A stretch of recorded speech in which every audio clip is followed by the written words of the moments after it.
வணக்கம். தமிழ் நூலகத்தின் ஒளிச் செய்திகளுக்குள் உங்களை வரவேற்கின்றோம். வணக்கம். செய்திகள். ஸ்ரீலங்காவில் ஆட்சி மாற்றம் நடந்தால் தமிழர்களின் விடுதலை சாத்தியமற்றது.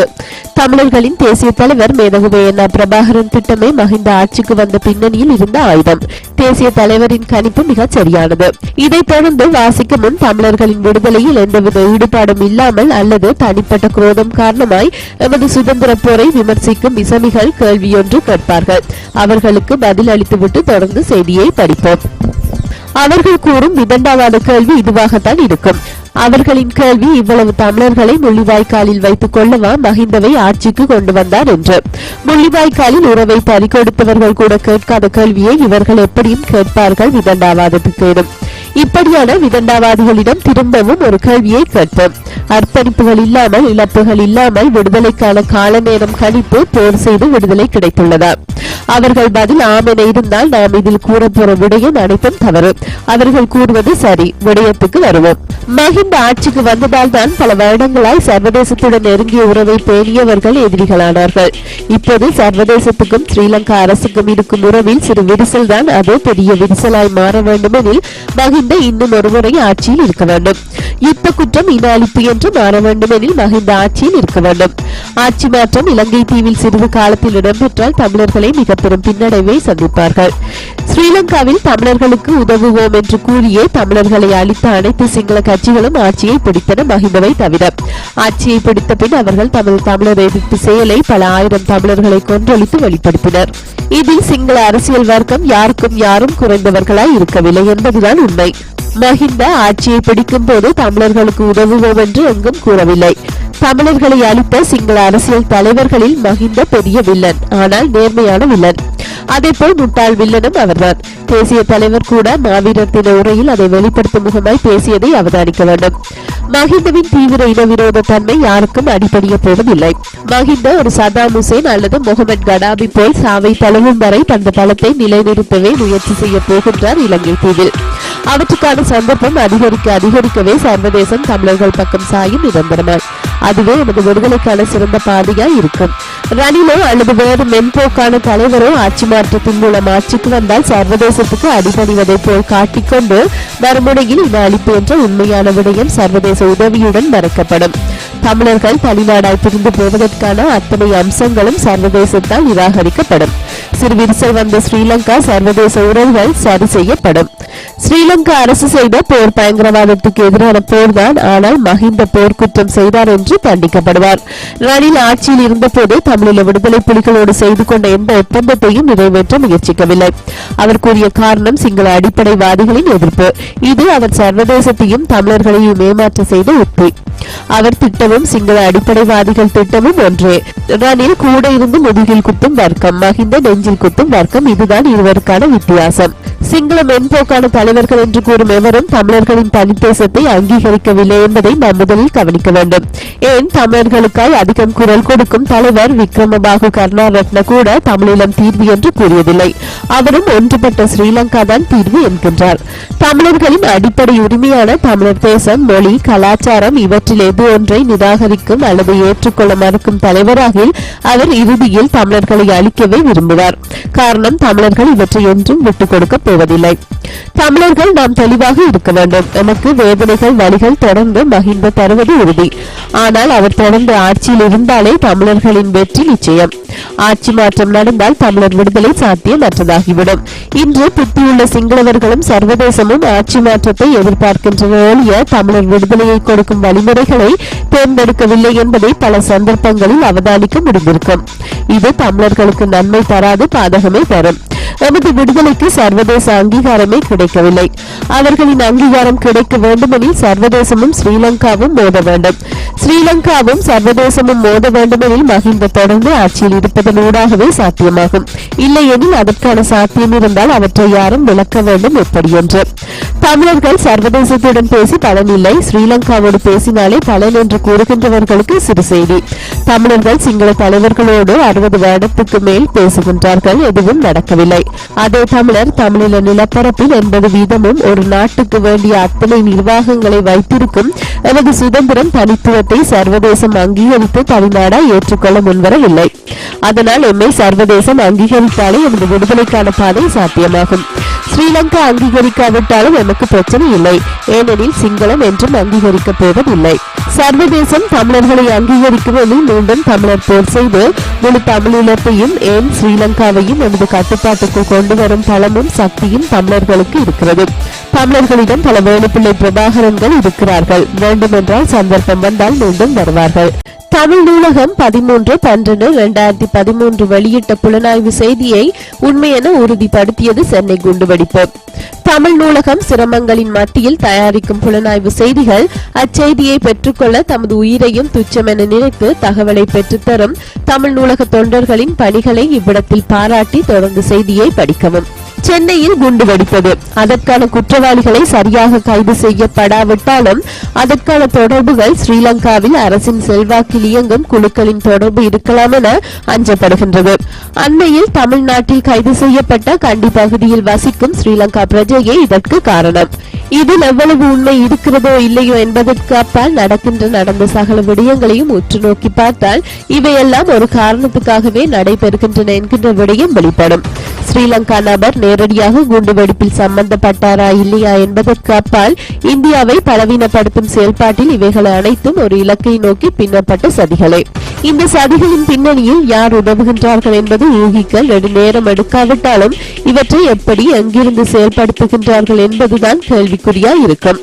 தமிழ் நூலகம் ஓரளவு இதற்கான பதிலையும் நடக்கப் போகின்ற சம்பவத்தையும் 13/12/2013 அன்று எமது இணையதள செய்தியில் வெளியிட்டோம். ஒரு சிறந்த புலனாய்வு அமைப்பு இச்செய்தியை சரியாக புரிந்திருக்கும் எனில் சென்னை குண்டுவெடிப்பை தடுத்திருக்க முடியும்.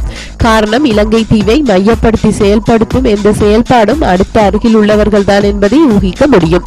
இலங்கைக்கு அருகில் இருக்கும் இந்தியாவின் தளங்களை குறிவைக்கும் போதே இலங்கை போன்ற நாடுகளில் தளம் அமைக்க வேண்டி வருகின்றது என்பது புரிந்திருக்க வேண்டும். ஆனால் இந்திய புலனாய்வு துறைகளின் செயல்திறன் இன்மையால் சென்னை குண்டுவெடிப்பை தடுக்க முடியாமல் போய்விட்டது. சென்னை குண்டுவெடிப்பை மட்டும் இல்லை, இனி நடக்கப் போகின்ற குண்டுவெடிப்புகளையும் தடுக்க முடியாமல் தான் போகின்றது.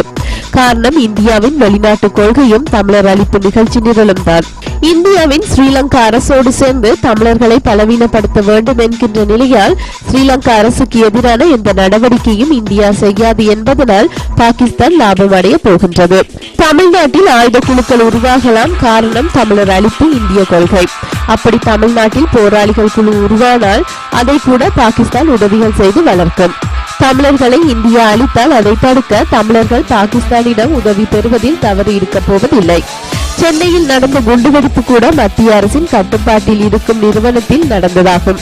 அதே நேரம் அந்த தொடர்பு வந்த நேரம் தாமதம் இல்லையெனில் வேறு மாநிலத்தில் வெடித்திருக்கும். அப்படியாகில் தமிழ்நாட்டில் இந்த குண்டு வெடிப்புக்கான பின்னணிகள் இருக்கவும் சாத்தியம் இருக்கிறது.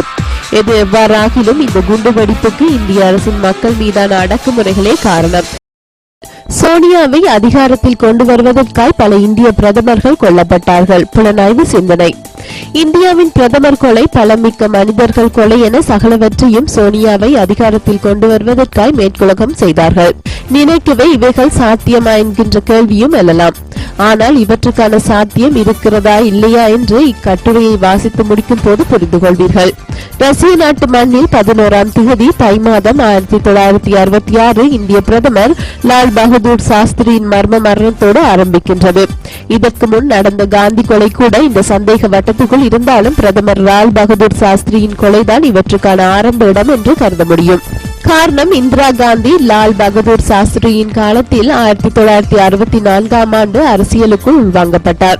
1965ஆம் ஆண்டு ராஜீவ் காந்தி சோனியா உறவு பிரித்தானிய மண்ணில் மலர்கின்றது. சோனியா யார் என்பதை அறிய வேண்டுமென்றால் அவரின் பின்புலம் பற்றி அறிய வேண்டும். சோனியா 1946ஆம் ஆண்டு ஒரு இத்தாலிய ராணுவ தொடர்புகளை கொண்ட குடும்பம் ஒன்றில் பிறக்கின்றார். அவர் தனது ஆங்கில மொழி படிப்புக்காய் பிரித்தானியா செல்கின்றார். பின் அவர் அதிலிருந்து கேம்பிரிட்ஜ் பல்கலைக்கழகம் செல்கின்றார். கேம்பிரிட்ஜ் பல்கலைக்கழகத்தில் கல்வி கற்றவர்கள் பலர் மேற்கு நாடுகளின் முகவர்கள் என்பது ஒன்றும் புதிய கதையில்லை. அங்கு கல்வி கற்றுக்கொள்ளும் பலரும் நம்பிக்கையற்ற மனிதர்களாகவே இருந்தார்கள், இன்றும் இருக்கின்றார்கள். அதில் சோனியா இணைகின்றார். இத்தாலியில் இருந்து ஆங்கிலம் கற்றுக்கொள்ள ஒரு இத்தாலிய பெண் பிரித்தானியா செல்வது அன்றைய காலத்தில் சில காரணங்களை நோக்காக கொண்ட பின்புலம் உள்ளவர்களே என்பதையும் நாம் அறிந்து கொள்ள வேண்டும். மைனோ என்ற குடும்ப பேருடைய பெண்மணி சோனியா காந்தி என்று மாறி இந்திய நாட்டுக்குள் நுழைந்த தன்மையே சந்தேகமுடைய நடைமுறையாய் இருக்கிறது. மறைந்த இந்திய முன்னாள் பிரதமர் லால் பகதூர் சாஸ்திரியின் மர்ம மரணத்தோடு 1966 ஆண்டு இந்தியாவை ஆளும் அதிகாரம் இந்திரா காந்தியிடம் வருகின்றது. 1965 ஆண்டு மைனோ என்ற குடும்ப பேருடைய பெண்மணி ராஜீவ் சந்திப்பு 1968 ஆண்டு திருமணம் முடிகின்றது. அதிலிருந்து மைனோ என்ற குடும்ப பேருடைய பெண்மணி சோனியா காந்தியாய் மாறுகின்றார்.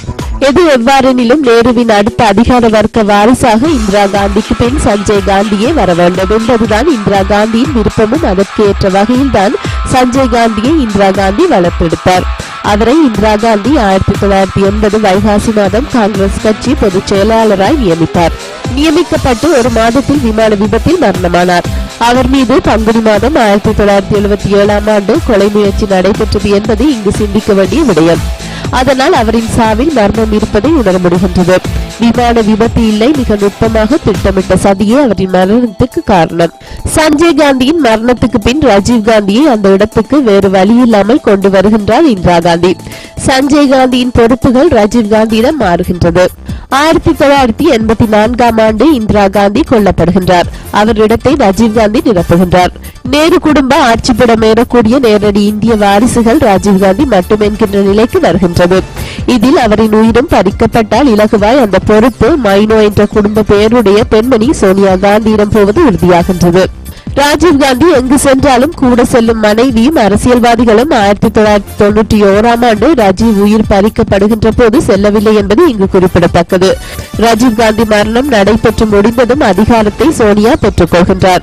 1991 ஆண்டுக்கு பின் எந்த இந்திய பிரதமரும் இன்று வரை கொல்லப்படவில்லை என்பது இங்கு குறிப்பிடத்தக்கது. 1991 ஆண்டுக்கு முன் நடந்த இந்திய பிரதமர்கள் பலமிக்க அதிகார வர்க்கத்தின் மர்மசாவுகள் விபத்துக்கள் கடந்த 23 வருடங்கள் நடைபெறவில்லை என்பதை இங்கு கவனிக்க முடியும். ராஜீவ் மரணத்தில் இருக்கும் மர்மத்தை இன்று வரை யாரும் சரியாக விசாரணை செய்யவில்லை என்பது அன்றாடம் பல அதிகாரிகள் தொடக்கம் நீதிபதிகள் வரைக்கும் வெளியிடும் கருத்துகள் உறுதி செய்கின்றன. இப்படியான முறையிலான மர்ம விசாரணை தான் மறைந்த இந்திய முன்னாள் பிரதமர் லால் பகதூர் சாஸ்திரியின் மர்ம மரணத்தில் கடைபிடிக்கப்பட்டது. அவரின் மரணத்தை அன்று மறைக்க பல வழிகளில் தடைகளை போட்டவர் இந்திரா காந்தி என்பது குறிப்பிடத்தக்கது. இந்தியாவில் சோனியாவின் ஆட்சி மாற்றத்தால் என்ன நடைபெற்றது என்று பாருங்கள். பாகிஸ்தானுக்கு உதவி வந்த அமெரிக்கா இந்தியாவின் நட்பு நாடாய் மாறியது. உலக பொருளாதார கொள்கைக்குள் இந்தியா நுழைந்தது. இந்தியாவில் வெளிநாடுகளின் சந்தைகள் உள்வாங்கப்பட்டது. இந்தியா மேற்குலகின் பொருளாதார அடிமையாக்கப்பட்டுள்ளது. மேற்குலகை மீறி பல விடயங்களை கையாண்ட இந்தியா இன்று மேற்குலகை மீறி எதுவும் செய்ய முடியாத நிலைக்கு தள்ளப்பட்டுள்ளது. இனி இந்தியாவை ஆள யார் வந்தாலும் சோனியா போட்ட உடன்படிக்கைக்கு அமைவாகத்தான் பணிபுரிய முடியும். பழைய நிலைக்கு போக முடியாது. இந்தியாவுக்குள் பல மாநிலங்களில் குழப்பங்கள். இந்தியா போகின்ற பாதை இந்திய கூட்டாட்சி தத்துவங்களுக்கு எதிரானது. இப்படி 1000 திருத்த முடியாத மாற்றங்கள், பலவீனங்கள் இந்தியாவில் சோனியாவினால் நடைபெற்றுக் கொண்டிருக்கின்றன. மொத்தத்தில் இந்த நலன் மேற்குலகத்துக்கு சார்பானது. அவர்களுக்கே லாபம். கூட்டி கழித்து பார்த்தால் சோனியாவை திட்டம் போட்டு அதிகாரத்துக்கு கொண்டு வந்தார்கள் என்று புரியும். இதில் தமிழர்கள் தரப்பு செய்த பிழை ரஜீவை மேற்குலகத்தின் நரித்தனம் புரியாமல் கொலை செய்ய அம்பு போல் இருந்தது. தமிழர்கள் ரஜீவை கொல்லாவிட்டாலும் சோனியா என்றாலும் கொண்டிருப்பார் என்பதுதான் உண்மை. சோனியா அதிகாரத்துக்கு வந்த பின்னணியில் நடந்த ஒவ்வொரு சம்பவங்களும் சந்தேகம் என்பது இதை வாசிக்கும் போது புரிந்திருப்பீர்கள். ஆனால் இந்தியாவின் அதிகார வர்க்கமே சந்தேகமுடையவர்கள் என்பதை இன்னொரு சந்தர்ப்பத்தில் நிரூபிக்க முடியும். இன்று இந்தியாவின் நிகழ்ச்சி நிரல் மேற்குலகம் தயாரித்தது என்ற வரலாறு ஒரு நாள் கூறும் இருந்து பாருங்கள். இல்லையெனில் உங்கள் குழந்தைக்கு கூறி வையுங்கள். அவர் இந்த செய்தியை சில 100 வருடத்தில் அறியும் போது அன்று அப்பா கூறிய கதை உண்மை என நினைத்து மகிழ்வார். இந்தியாவில் தன்னிச்சையான புரட்சி வெடித்து புதிய தலைவர்கள் வருவார்களானால் தான் இந்திய தேசம் உண்மையான வளர்ச்சியும் பலமும் அடைய முடியும். அதுவரை இந்தியாவின் ஏழ்மை தொடர்கதையான விடயமாய்தான் இருக்கும் மேற்குலக மக்களோடு ஒப்பிடும் போது. தமிழ் ஊடகங்களுக்கு வாசகர்களின் வேண்டுதல். தமிழ் ஊடகங்கள் வெளிப்படையான மோதல் செய்து ஒருவரையொருவர் கீழ்த்தனமான முறைகளில் விமர்சிப்பதால் தமிழர்கள் அனைவரும் மிகுந்த வேதனை அடைந்துள்ளனர். தமிழ் நூலகம் சக தமிழ் ஊடகங்களை விமர்சிக்கும் போது சுயநலமோ அவர்களின் வளர்ச்சியில் தடை வர வேண்டும் என்று ஒரு நாளும் செய்வதும் இல்லை, அது எமது நோக்கமும் இல்லை. ஏனெனில் இந்த ஊடகங்களின் வாசகர்கள் தான் தமிழ் நூலக தொண்டர்கள் அனைவரும். தமிழ் நூலகம் மற்ற ஊடகங்களை விமர்சிக்கும் நோக்கம் எமது விடுதலையில் சரியான பங்களிப்பு செய்ய அழுத்தம் மட்டுமே. நாம் யாருக்கும் எதிரியும் இல்லை, நண்பர்களும் இல்லை. எமது நோக்கம் தமிழர் விடுதலை மட்டுமே. அதற்காக யாரெனிலும் எதிர்க்க தயார். அன்பான தமிழ் ஊடகங்களை நீங்கள் ஒருவரையொருவர் வேண்டாத காரியங்களுக்காய் தனிப்பட்ட முறைகளில் விமர்சிப்பது இரு பெண்கள் வேலி சண்டைக்காய் அம்மனமாய் வீதியில் நின்று சண்டையிடுவதைப் போல் இருக்கிறது. இவற்றை நிறுத்தி அடிமைப்பட்டிருக்கும் இனத்துக்காய் ஊடக போராளியாய் போராடுகின்றோம் என்று மீண்டும் உங்களை நீங்கள் சுதாகரித்து பணிகளை தொடருங்கள். குடும்ப பிணக்குகள் பிரிவுகளை சரியாக கையாள தெரியாமல் இருக்கும் தமிழர்கள். திருமண வாழ்வு என்பது எல்லா நேரங்களிலும் வெற்றியாய் அமைவதில்லை. அதுவும் இன்று நடக்கும் சமூக மாற்றங்களால் திருமண வாழ்வு எவ்வளவு பலமுள்ளதாய் இருக்கும் என்று கூற முடியாது. நாம் சில விடயத்தை காதலிக்கும் அல்லது திருமணம் செய்யும் முன்பு புரிந்து கொள்ள வேண்டும். இவ்வுறவு வெற்றியாய் என்றும் அமையும் என்று முற்றுமுழுதாக கருதக்கூடாது என்கின்ற நடைமுறைக்கு சாத்தியமான விடயத்தை நம்ப வேண்டும். அப்படி ஏதும் நடந்தால் அதை சரியான முறைகளில் கையாள வேண்டும் என்கின்ற உயர்ந்த சிந்தனையை பண்புடன் உருவாக்க வேண்டும். குடும்ப பிணக்குகளில் அதிகம் பாதிக்கப்படுவது குழந்தைகளே. இதை முதல் சம்பந்தப்பட்டவர்கள் புரிந்து கொள்ள வேண்டும். குழந்தைகளை குடும்ப பிணக்குகளுக்கு முகம் கொடுப்பவர்களை ஆயுதமாய் பாவிக்க கூடாது. குழந்தை ஒரு தந்தைக்கும் தாய்க்கும் சம உரிமை உடையது. குடும்ப பிணக்குகளால் பிரிவுகளில் இருக்கும் தாயோ அல்லது தந்தையோ எந்த தடங்களும் இல்லாத முறைகளில் அந்த குழந்தையை பார்ப்பதற்கு அனுமதிக்க வேண்டும். அப்படி செய்வதே குழந்தைக்கு ஆரோக்கியமானது. ஆனால் தமிழர்கள் இந்த விடயத்தை பழிவாங்கும் ஒரு தளமாக பாவிப்பது பிரச்சனையை அதிகரிப்பது மட்டுமில்லாது குழந்தையின் மனநிலையில் மிக பெரும் அளிக்க முடியாத பாதிப்புகளை ஏற்படுத்துகின்றது. குடும்ப பிணக்குகள் எங்கும் நடக்கும் ஒரு விடயம். இதில் நாம் கையாளும் சாதுரியமான முறைகளே அந்த பாதிப்புகளில் இருந்து நாம் வெளியில் வர உதவியாய் இருக்கும். நாம் பழிக்கு பழியென நடக்க முற்பட்டால் பிணக்குகள் கொலையில் தான் முடியும். எம்மால் இனி இணைந்து வாழவே முடியாது என்று எப்போது முடிவாகின்றதோ அன்றே நாம் தெளிவாக ஒன்றை புரிய வேண்டும். இந்த பாதிப்புகள் பிரச்சனைகள் என்றும் தொடராத வண்ணம் மகிழ்வுடன் குடும்ப வாழ்வை முடிவுக்கு கொண்டு வர வேண்டும் என்கின்ற ஆரோக்கியமான சிந்தனைக்கு முக்கியத்துவம் கொடுக்க வேண்டும். அதற்கு வேண்டிய தேவைகளை செய்து அப்பிரச்சனைகளுக்கு முற்றுப்புள்ளி வைக்க வேண்டும். குடும்ப வாழ்வு பிரிவு என்ற கட்டத்துக்கு வந்தால் நாம் ஒன்று சுதாகரித்துக் கொள்ள வேண்டும். இனி எம் இருவருக்குமான உறவில் தனிப்பட்ட விடயத்துக்கான ஒருவருக்கு ஒருவர் இருக்க வேண்டிய தாம்பத்திய வாழ்வில் வேறொருவரை தேர்ந்தெடுக்க அதிகாரம் உள்ளவர் என்கின்ற ஆழமான விடயத்தை புரிந்து கொள்ள வேண்டும். நாம் பிரிந்த பின் நினைக்க கூடாது அவர் வேறொரு ஆணையோ அல்லது பெண்ணையோ தேடி போக கூடாது என்று. அது தவறும் நடைமுறைக்கு சாத்தியமற்றதும். அதை நாம் ஏற்றுக்கொண்டாலே பிரிவிற்கு முன் வரும் பிணக்குகளை சரி செய்ய முடியும். பிரிவிற்கு பின் அவர்களின் தனிப்பட்ட சுதந்திரத்தை மதிக்க வேண்டும். அப்படி செய்தாலே நாம் குழந்தைகள் இருந்தால் அவர்களை மகிழ்ச்சியோடும் பாதிப்புகள் இல்லாமலும் வளர்த்தெடுக்க முடியும். குடும்ப பிணக்குகளால் பிரிந்தால் சம்பந்தப்பட்டவர்கள் இருவருமே அந்த சூழ்நிலைக்கு முகம் கொடுக்க வேண்டும். மாறாக வேறு நபர்களை அந்த பிரச்சனைக்குள் உள்நிலைத்து பிரச்சனைகளை அதிகரிப்பதால் இருக்கக்கூடாது. குடும்ப பிணக்குகள் பிரிவில் முடிந்தால் யாரும் உடல் ரீதியான துன்புறுத்தல், தகாத வார்த்தை பிரயோகம் போன்ற விடயங்களை உடனடியாக நிறுத்திக் கொள்ள வேண்டும். அப்படி செய்வதே பிரச்சனைகளை மகிழ்ச்சியாய் கையாள மிக பெரும் ஆயுதமாய் இருக்கும். இன்று குடும்ப பிரச்சனைகள் ஒவ்வொருவரது வீட்டிலும் இருக்கும் ஒன்றாகும். நாம் எமக்கு மட்டும்தான் இது நடைபெறுகின்றது என்று போலி கௌரவத்துக்காய் மூடி மறைத்து வேண்டப்படாத பிரச்சனைகளை அதிகரிக்காமல் இவை நடக்கக்கூடிய நிகழ்வு என நினைத்து கையாள வேண்டும். குடும்ப பிணக்குகளுக்கு தற்கொலையோ கொலையோ போதைக்கு அடிமையாவதோ என்ற முடிவு இல்லை. நட்போடு பிரிவதே சிறந்த ஆயுதம். இருவரும் மகிழ்ச்சியை பிழைத்து வாழ்வதை விட இருவரும் மகிழ்ச்சியாய் பிரச்சனைகளை முகம் கொடுத்து வாழ்வதே சிறந்தது. உங்கள் குழந்தைகளுக்கும் உங்களின் அன்புக்குரியவர்களுக்கும் உங்களை சுற்றியுள்ளவர்களுக்கும் உங்களுக்கும் சமூகத்துக்கும் பாதிப்பு வராமல் அணுக வேண்டும் என்பதற்காய் குழந்தையாய் இருக்கும் போது பெற்ற அனுபவம், ஒரு தம்பியாய் இருந்து அக்காவின் குடும்ப பிரிவை பார்த்த அனுபவத்தை இதில் எழுதியுள்ளேன். சிந்தியுங்கள். நன்றி, வணக்கம்.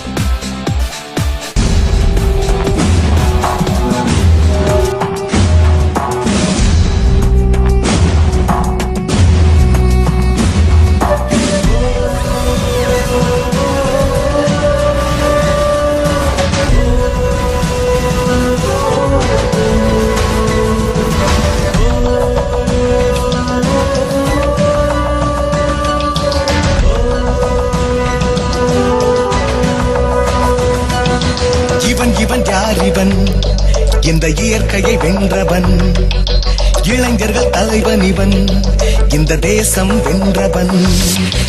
இவன் இவன் யார் இவன், இந்த இயற்கையை வென்றவன். இளைஞர்கள் தலைவன் இவன், இந்த தேசம் வென்றவன். மண்ணில் வாழும் கடவுளே, மரணத்தை வென்ற